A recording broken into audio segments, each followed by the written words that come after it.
an intro has been given, talking about a concept intro where, multitasking, it's regarded to have been overlooked during policy making and implementation, of policies. And again, we were made to understand that overdependence on government for action and resources actually have caused a slow rate of growth in multiple sectors of the Nigerian state. For a country like Nigeria that desires a safe space for children online, the responsibility of policy making in the implementation of safety measures, pooling of resources, talking about capacity building, accessibility, amongst other needs, should be shared by multiple stakeholders. And of course, part of the stakeholders are the eminent people who are here today to collaborate between the government, the private sector, the academy, the civil society, and other critical stakeholders to end the child online abuse in Nigeria. Going forward, we shall be looking at, what, talking about very real knowledge issues. What are the research studies and data that currently exist as far as this concept is concerned? Do we even have enough awareness when we talk about understanding of the manifestation and the huge gravity and young people as the case may be? Do we have enabling law that addresses these issues? Are there policies that actually pinpoint to what we're talking about here? Then do we even have a response mechanism and a support system that protects our children online? These and others will form the focus of our discussion this evening. But before then, line up for this very beautiful and, impactful discourse are eminent Nigeria professionals, stakeholders who will help us. On the list, we have Dr. Nena Ndukwe Kalu.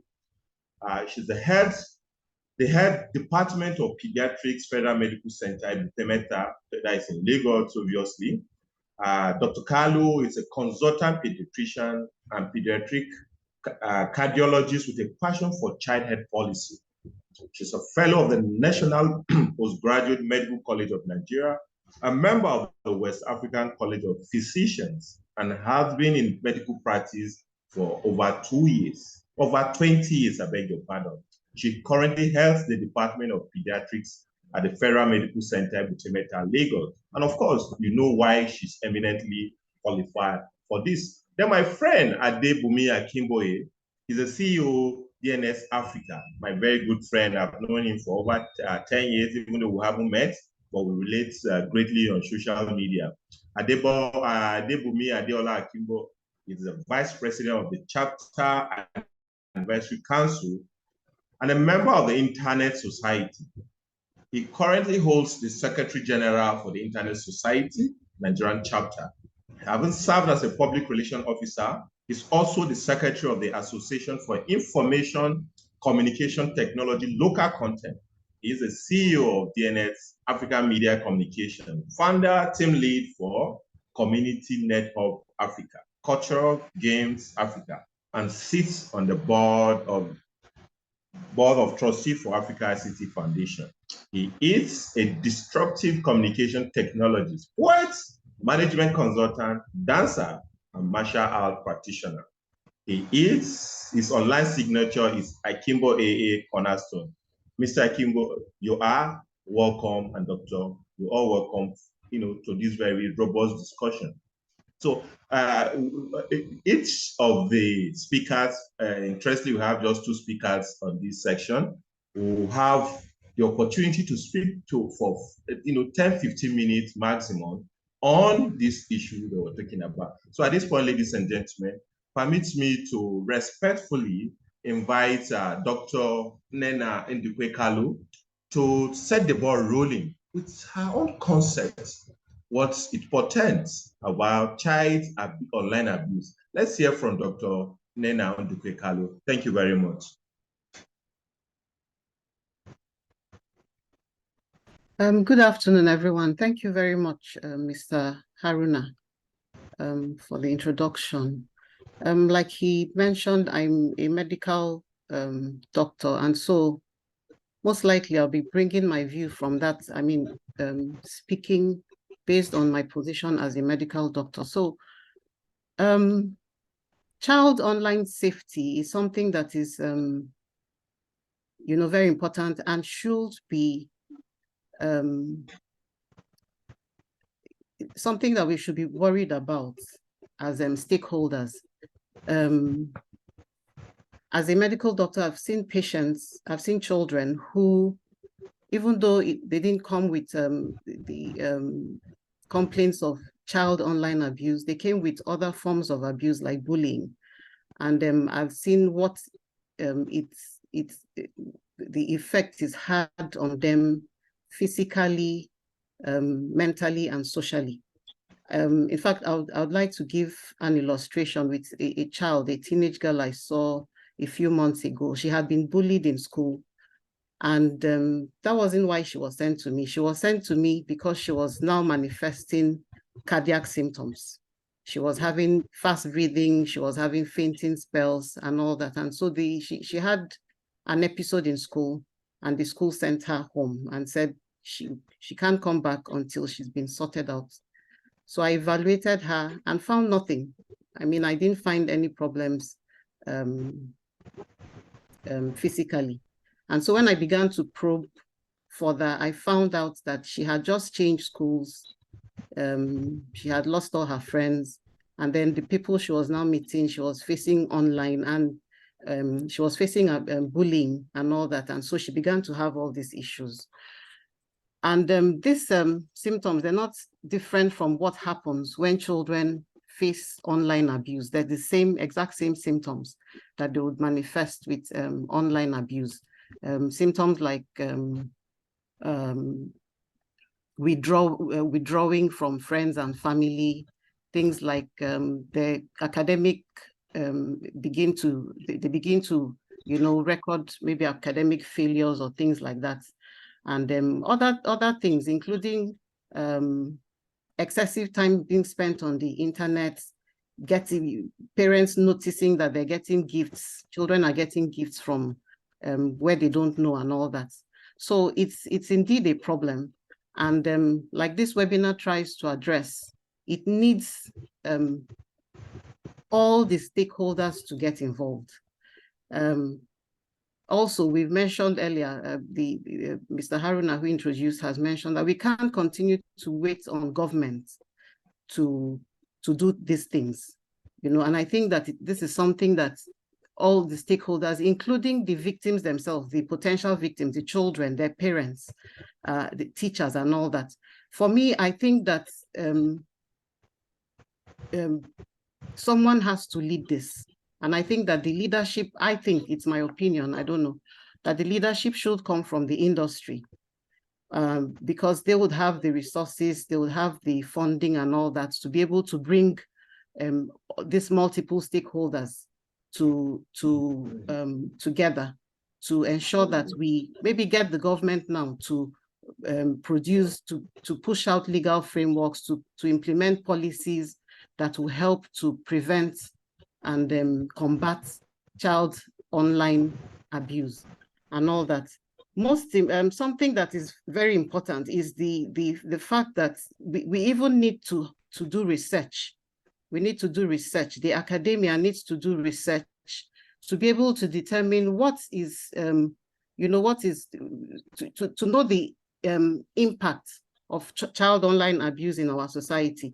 We need to, because I in trying to prepare for this, I looked and couldn't really find any research that has been done in Nigeria. I just found one project, OpenEye, and they said 9 out of 10 children, were using the internet and all that, but there was nothing to show what are the statistics with regards to children who are actually in our society, children who are actually suffering child online abuse, the impact it has had on them, what was done about it. And so we don't even have this. So it is important that we all come together, stakeholders, whether it is the children themselves, to learn, to learn about child online abuse, whether it's the parents, to ensure that they teach their children, they teach their children about child online abuse. They protect their children, whether it is at the level of schools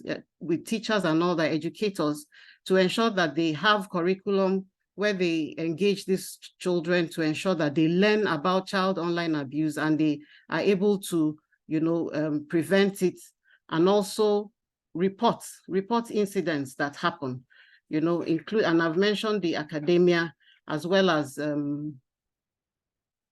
civil society. I think that every stakeholder has some critical role to play to ensure that we prevent. In medical practice, we prefer prevention. We say prevention is better than cure. We prefer prevention than treating the disease itself. So we would want situations where we are able to prevent as much as possible this child online abuse, and where we have not been able to prevent it, let there be a reporting system where children who have suffered these things can get help, can get the proper help that they need, and also for the perpetrators themselves to be penalized. Thank you, Mr. Harun.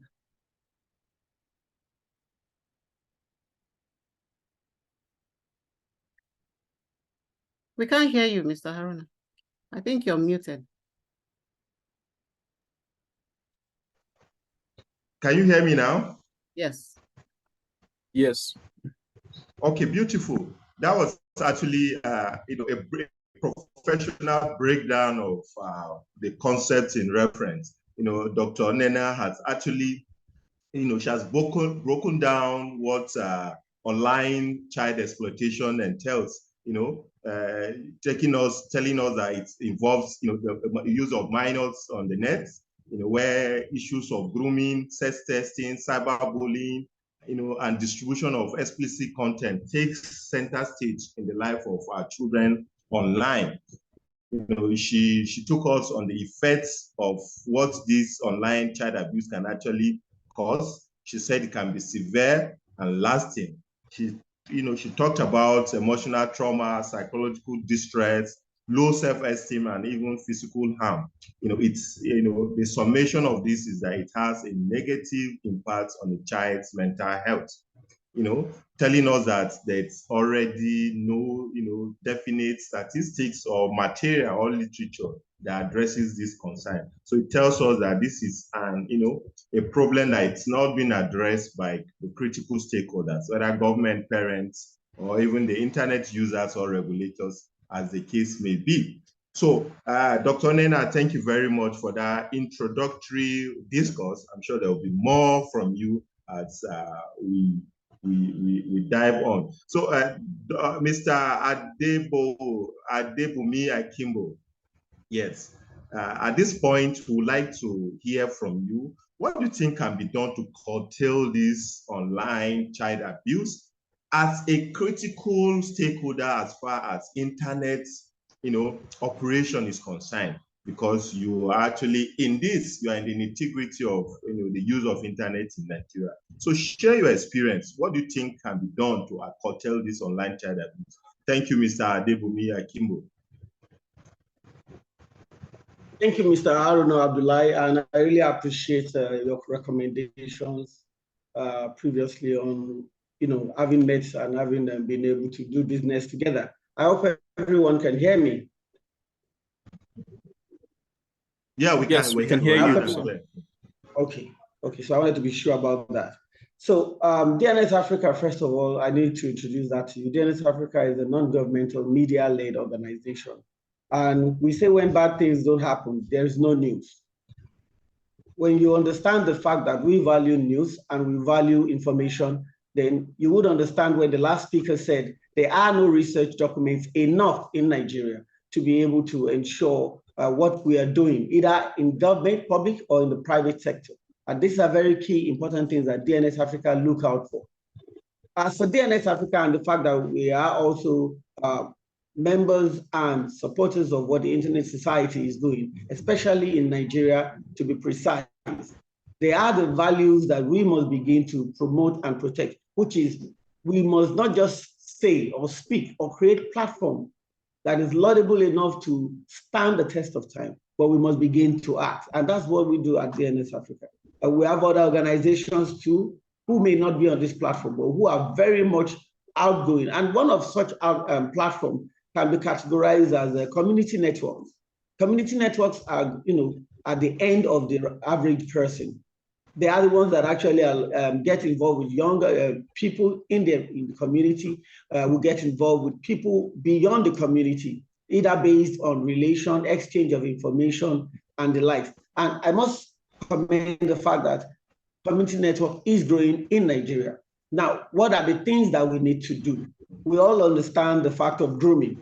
Grooming allows your child that is online to get involved in different organizations that you may not actually approve of. These organizations end up grooming the child and putting into him or her such sentiments that you do not agree with, that you would never have agreed with. There have been cases here in Nigeria of children who have been groomed and end up in the wrong way. And how do we have to protect these children? Encryption.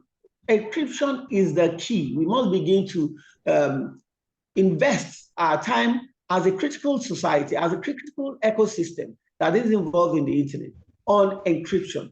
We must begin to teach children without mentioning too many names. I know NCC is doing a great work in ensuring that children encryption documents are produced and used by stakeholders such as us in the DNS Africa platform and also Internet Society.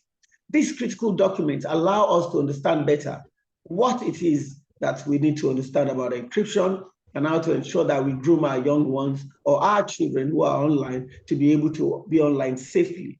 Moving forward, we talk about harmful content that can actually shape the mind of the average child online. The internet can make one a bully. The internet can make you become something you do not want to become. So we must begin to evolve from all talk to more action. And how do we do this? We must begin to, like NKF is doing, synergize with stakeholders, begin to look at proper way to reach out to children. I would mention, for example, one of our platform on the Community Networks Africa, which is Motivate series. Motivate series talks about boys and girls. There's the Motivate Girls series, there's the Motivate Boys series. Now, the beauty of these platforms is that they engage young people and teach them how to be safe online. Teach them about password, teach them about materials to put online, and also especially encryption, because we understand the value that encryption can give to protecting the child online. Then there is a particular word we always try to avoid, although it was mentioned in the recent discussions now, which is child pornography. Child pornography is not the crime. Child pornography is not the crime. So the new word we use is what we call the CSAM, child sexual abuse material. A child that does not know how to encrypt or save his or her assets properly online or offline, cloud is becoming the in thing at the moment, becomes a target for people who can use such materials online without discretion. So we must begin to focus on the CSAM to begin to protect the average child. I do not believe that we can do this alone. I am calling out to all other persons who may be opportune to watch this particular meeting video and be able to understand why we need to reach out to each other. Fortunately, I finished from Obafemi Awolowo University. I read psychology, and I'm a practicing therapist with Life Assist. We must begin to understand why everything matters. A single picture matters. As a parent, the picture you post online matters. What information you post about your child matters. It is high time we begin to understand that when bad things don't happen, there is no news. Thank you. Over to you, Mr. Abdullahi.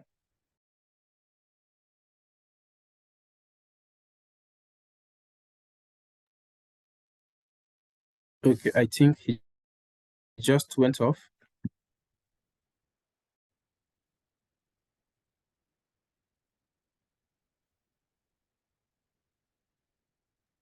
Okay, so in my 10 minutes is not all used up.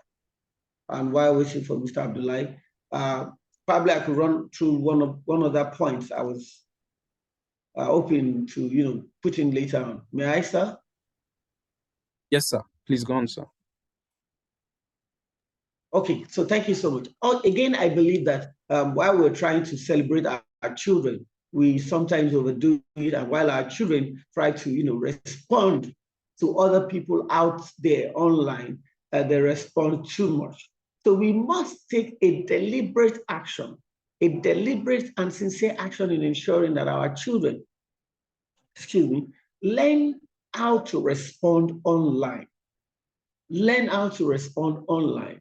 I've been fortunate to have some therapies with some children, and the first thing I made them tell me about was their experience, their first experience online, their consistent experience online, when the abuse must have emanated.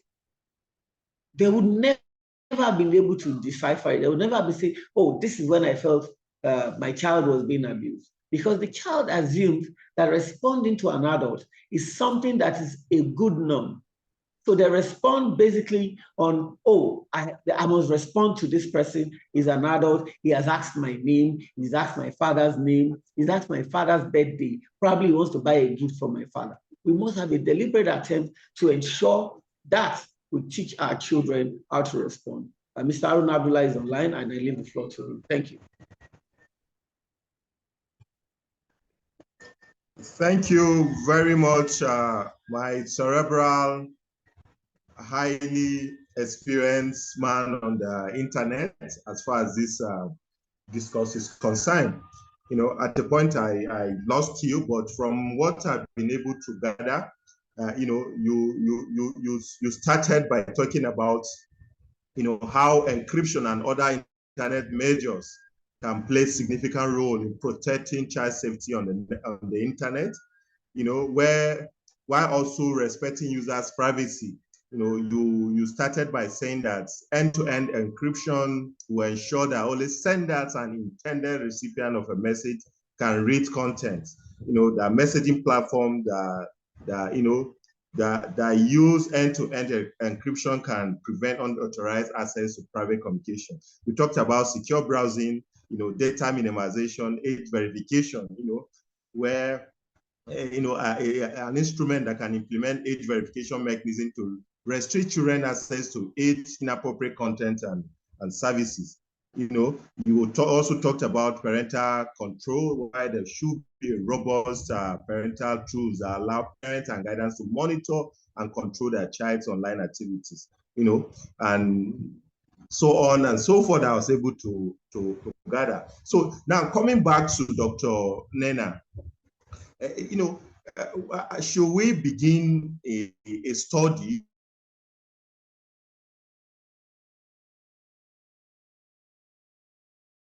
to say what can the academia, what can the health professionals do, to make this a concern, to amplify the problem associated with online child abuse, where safety can actually be harnessed? What do you think should?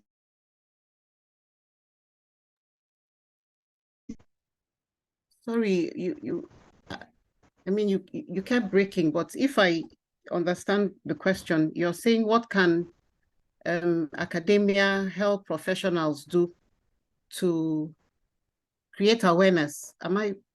Is that what you're asking? Beautiful. Okay. Yeah, so I think that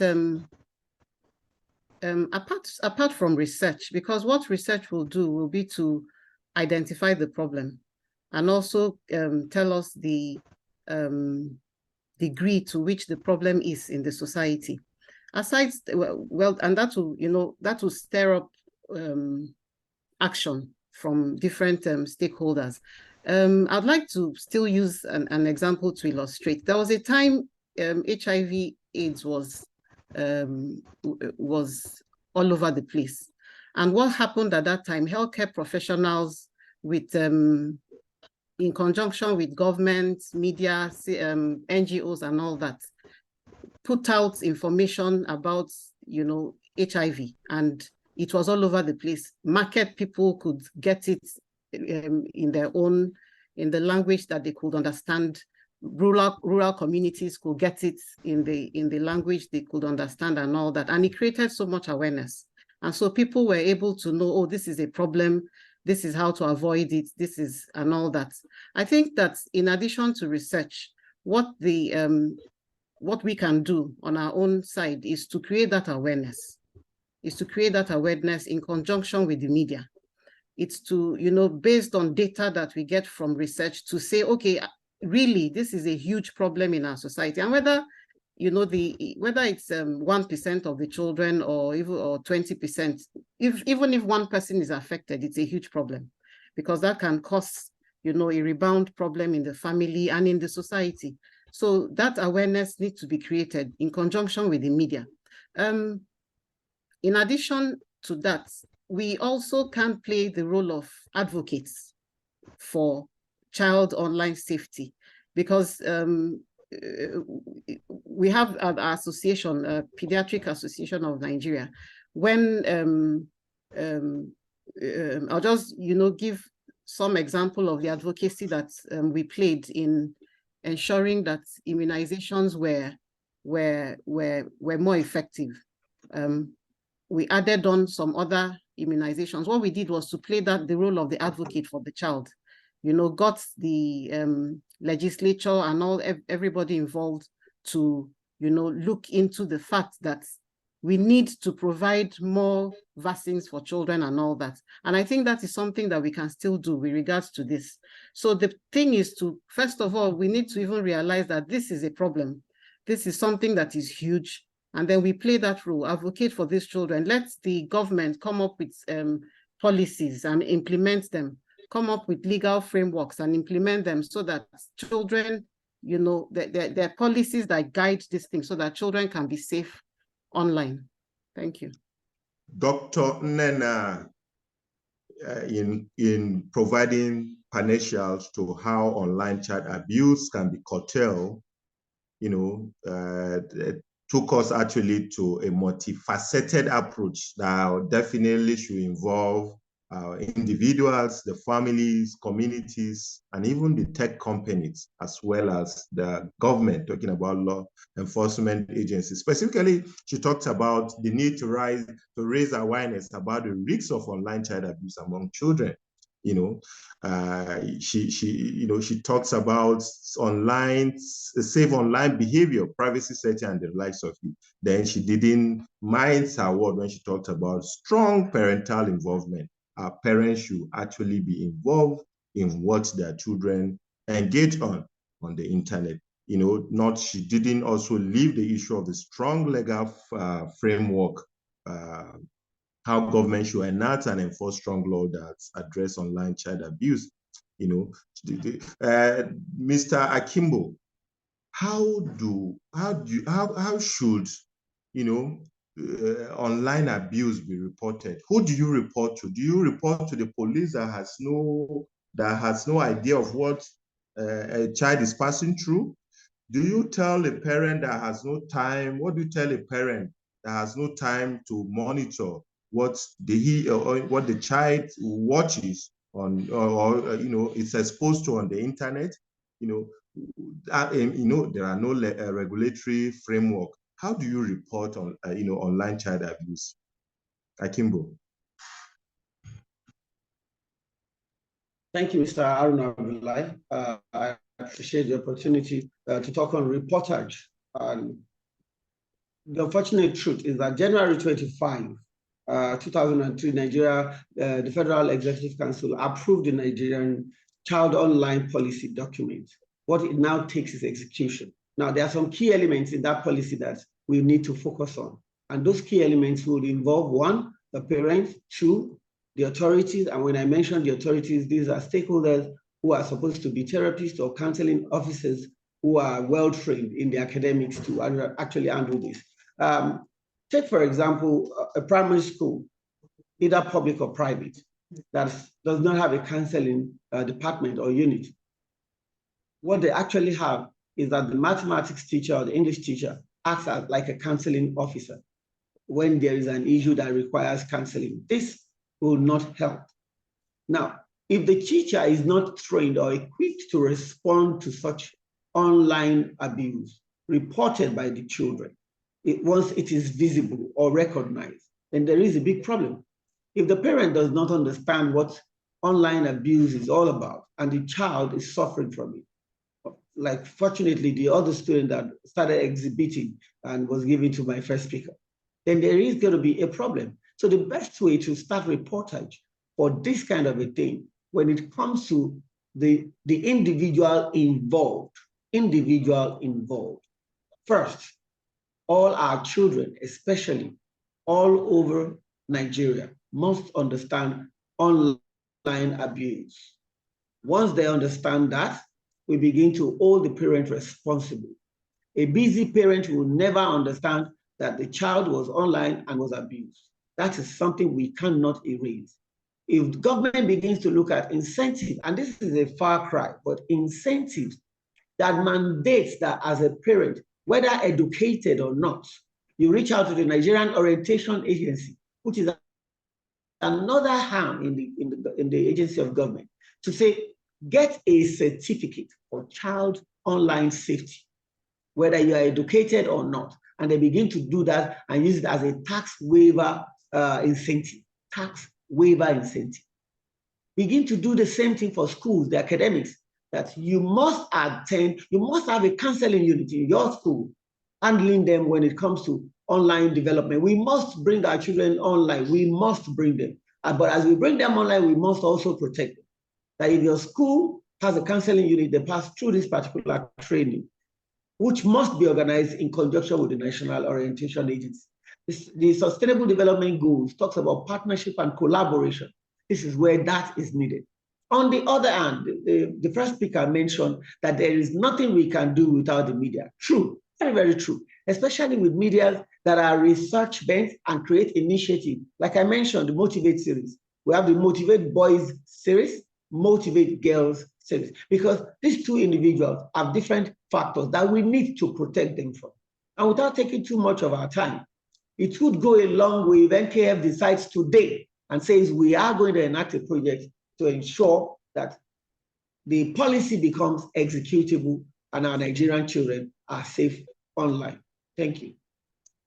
Thank you very much, Debumi Akimbo, DNS Africa.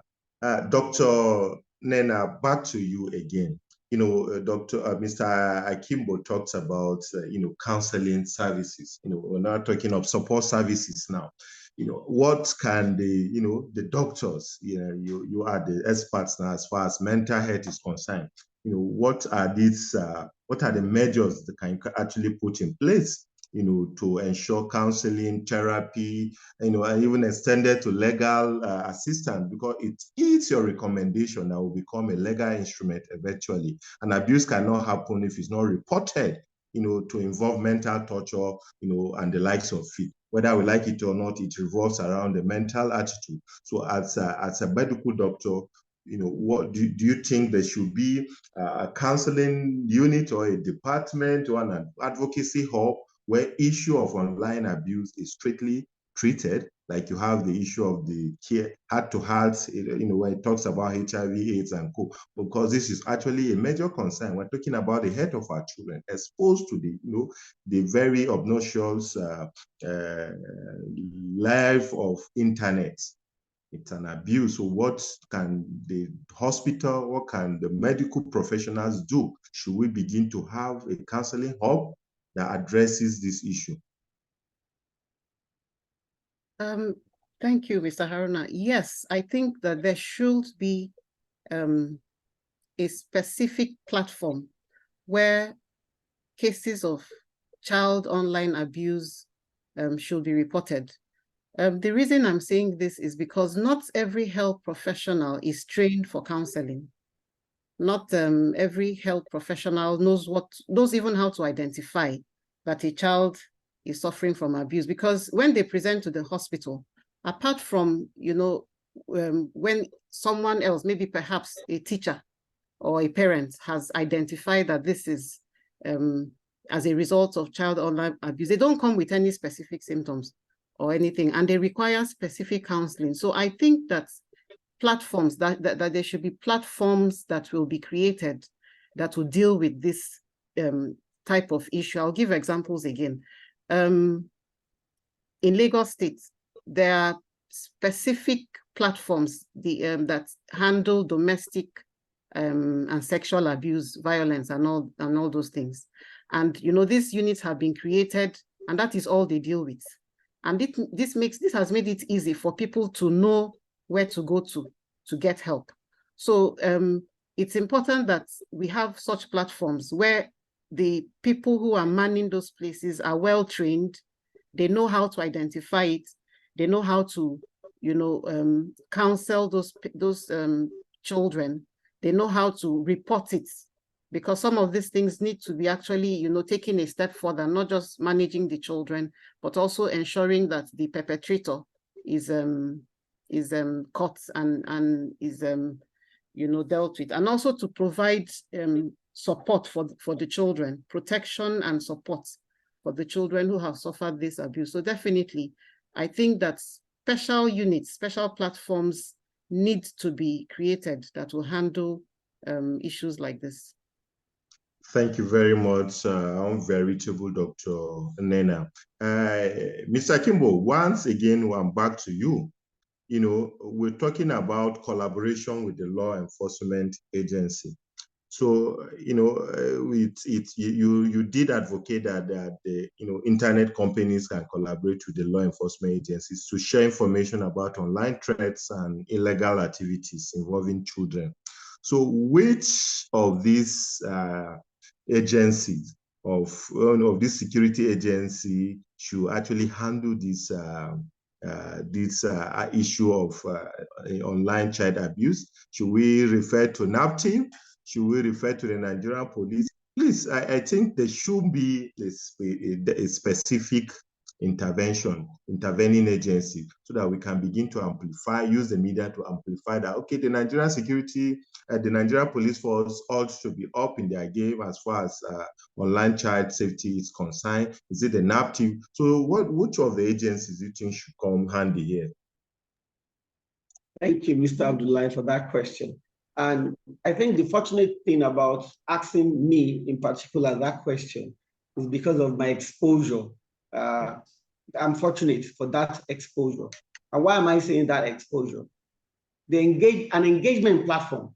We all have agreed that an engagement platform must be created. The Nigerian Internet Registration Association started as an engagement platform. That is the motherboard, the mother house of the NKF. Now, if we look at that, you also understand that in the military, there is a way of putting to court a crime. Data breaches will be involved when there's a child online abuse. So that's criminal. So the way you approach the average man in the military, that's the Army, Navy, or Air Force, is different from the way you approach the Nigerian police. It's also a different way you talk to NATIP, which deals with people, outside the country that you have to bring, get back, and all those kind of things. We need everyone. We need all hands on deck. We need all hands. And the reason why we need all hands on deck is that some countries already have rules and regulations that are working at a particular stage. So we begin to evolve our own document that speaks to our own community and our own people, educating them to ensure that they are involved and they can understand the crime behind it. Now, it may cut across board. By the time you say a military man has committed an offense, you can't court-martial the person because you are not within that particular ecosystem. So that is why we will form an engagement platform spearheaded by the Nigerian Internet Registration Association in collaboration, I'm using this word, in collaboration with NKF, which is the pathway to ensuring that all stakeholders come together and they begin to speak to every single special force, including the Nigerian police force, that this is how to handle these issues, this is how to bring these issues across board, and this is how to deal with the issue. Again, you must consider that there can be fake news, there can be fake stories, there can be indictment created by political means. all of these would mean that we all have to bring our expertise to the table. Thank you, sir.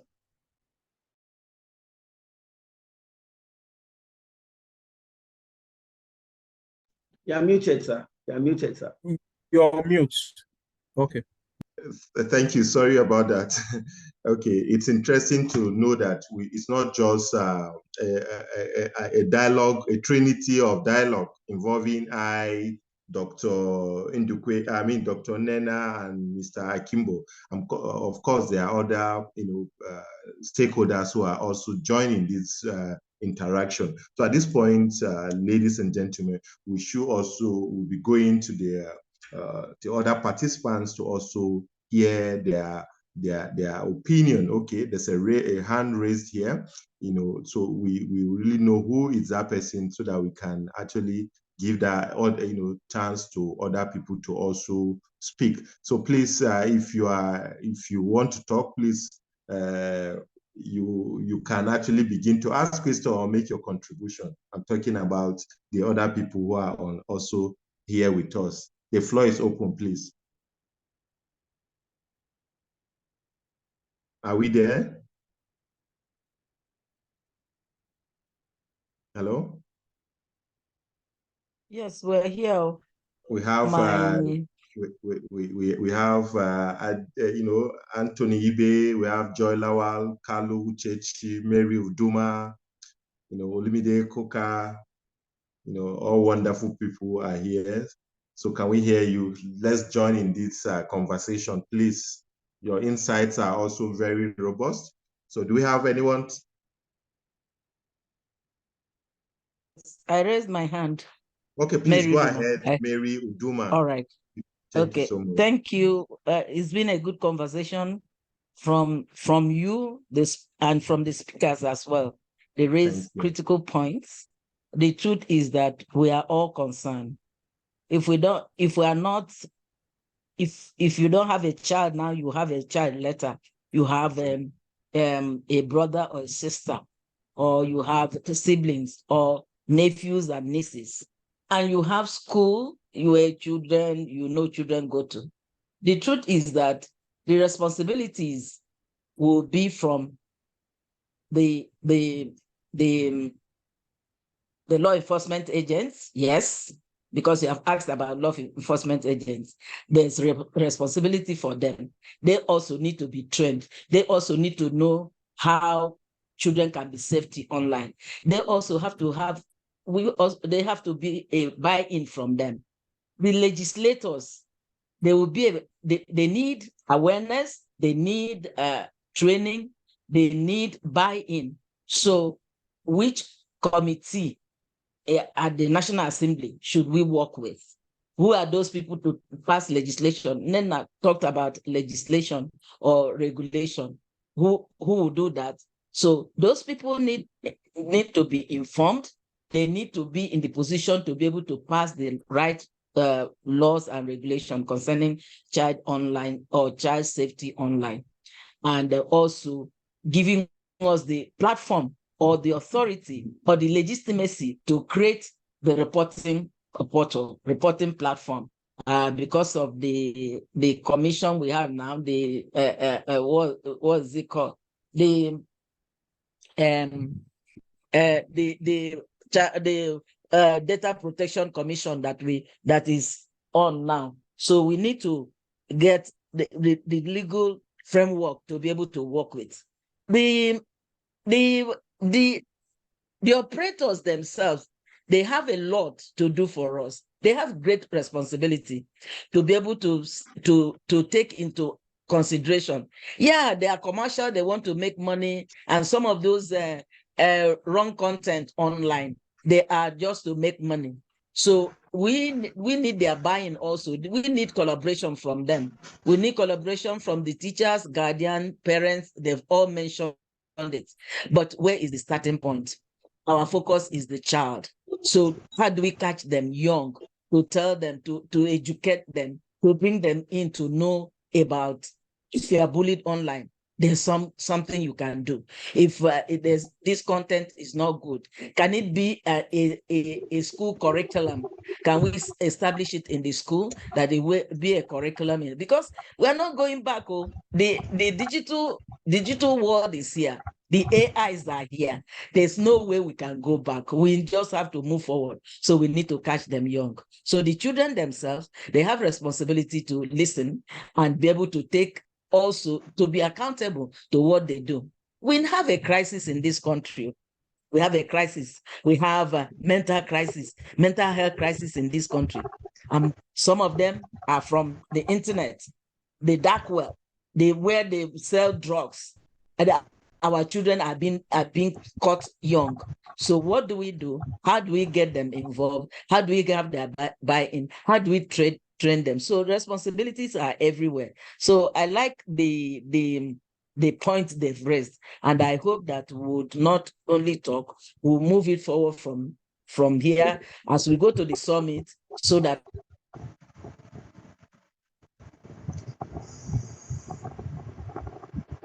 Thank you very much, Madam. That was a rich perspective from. Sorry. So that's my perspective. Sorry. If I have opportunity, I can speak again. Thank you very much. A great contribution, great conversation. Okay. Thank you very much, Madam Mary Udoma. Very rich insight, even taking us as far as the emerging opportunity and threat as far as online content is concerned, talking about AI, the artificial intelligence. What man cannot control, artificial machine is actually doing it. So this is also a big threat to us. So the audience, we are still open to hear from you before we switch back to our speakers. Do we still have people who want to contribute? Yes, Mr. Akimbo is raising his hand, sir. Akimbo is the speaker. So let's give opportunity I wanted to do an addendum, but I'll wait my turn. Okay, go ahead. You have it, go ahead. Okay, so in addendum to what Mumi Mary Uduma said, and riding on what Dr. Kalu said about, having to teach a course in school, there was this document. No, Dr. Kalu mentioned the issue of language and publicity, approaches we had used during the HIV/AIDS pandemic. And then Madam Uduma is now riding on the fact that can we have it as a course? I have 5 children, 4 girls and a boy, and the 4 of them have read Don't Touch Me Here. Don't Touch Me Here. I can't remember who wrote that book, but it's a good book because it lets them understand how they can be sexually abused. Now, such a document is being written as we speak for online, child online, and we are looking for sponsors. But the beauty is that if you put them online digitally, it will only get to those who are online, who have the funding to be online. It will not get to those who are offline, but who are trying to get online and are going to get online without proper orientation. So we must go, a step ahead in doing training online, offline, with different languages, again, collaborating with all the stakeholders. In addendum, thank you. Thank you very much, Kimbo. You came, richly prepared for this discourse, as you can imagine what is coming out from you. Mr. Anthony Ibe actually did drop a comment that sustained advocacy, it's the way out, that we must continue to talk. The more you talk, the more you attract attention to a concern. He also added that there's nothing that cannot be achieved when there's collaboration. So he's calling for robust partnership, adopting the HIV/AIDS module that was used to end that pandemic. So he's saying that partnership should be sustained, it should be employed, greatly. So we are still open to other commentators. Let's hear you speak. Okay. Do we have the audience Are we together? Are we together? Yes, so we are here. Okay, so it Yeah, seems that no, some I of want our to ask audience. question. Okay. I want to ask question to Akimbo. Okay. Okay. Akimbo, you talked about community networks. So I want you to relate it well. How would the community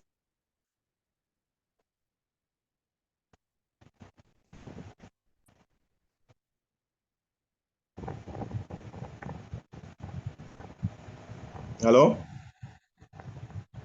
I think our network. Yes, Yeah. the network. Our network. The network. I get the question, but it's the network that's okay, she's back.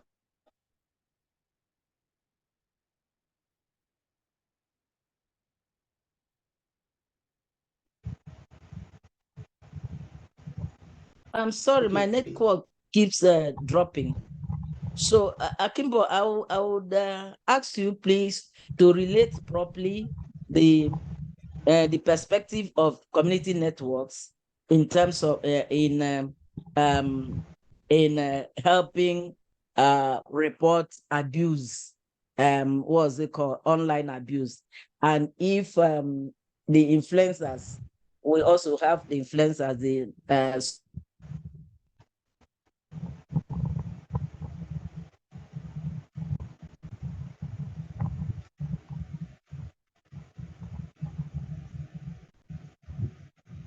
Okay, so I'll start with the first part of our question. I know once she gets in, she can give me the second part, which is about how to relate it to influencers.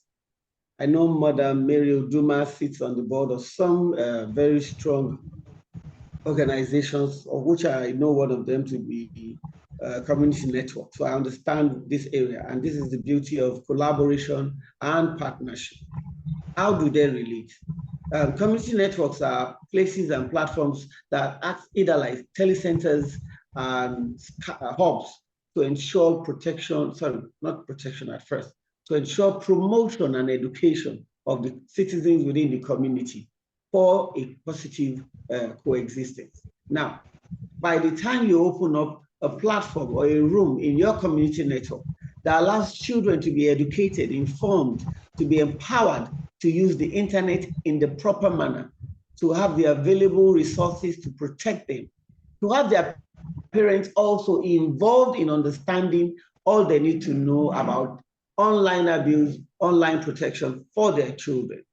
That's where you are going to step further in ensuring that we reduce the number of child online abuse in Nigeria. Now, the report act allows us to have a reflective survey of what is actually happening out there.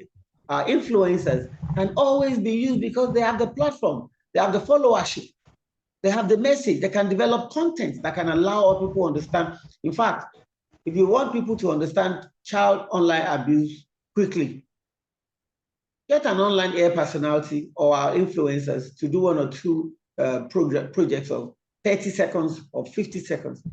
There are projects of 25 seconds that sends a very valuable information out there to parents, because the parent is the first gateway for the average child.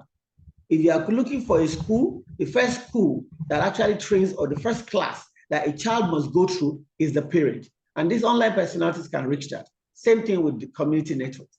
Community networks can reach the children and can reach the parents. And I believe that further discussion on this would develop a stronger strategy that we can move on from NKF. Thank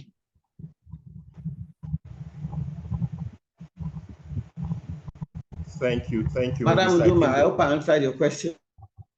Absolutely. Yes, you did. You Absolutely. answered our questions. It's our question. Yeah. So going forward, we're about rounding up to this great discourse. So can we hear from Dr. Nena, your closing shots? What does the future portend for our children on the internet?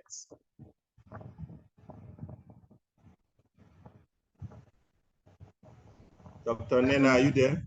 Yes, I'm here. The internet, it's is a huge resource for children. It's somewhere they can go and get good education, including good entertainment and all that. And if it is used safely, if it is used positively, then it is a huge resource for our children. However, the reason why we're here is because there's because of the dangers. And it's a huge burden because of the lasting effects it can have on children, the children, the family, and then the society.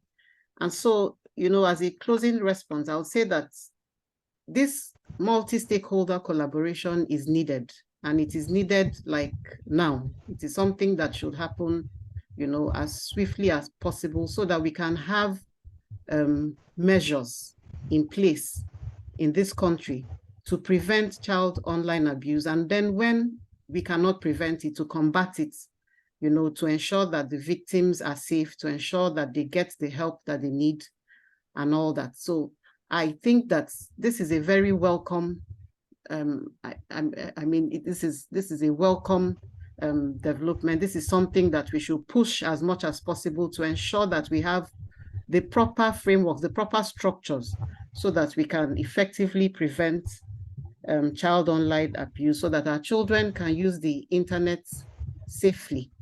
And one of the key things that I think we should take away is the fact that everyone needs training. The child needs training, the parent needs training, their teachers need training, so that they're even able to identify that they're being abused and know what to do. Thank you. Thank you very much, our own Dr. Nena. You know, it's without doubt that addressing the complex issues of child safety on the internet requires a comprehensive and collaborative approach.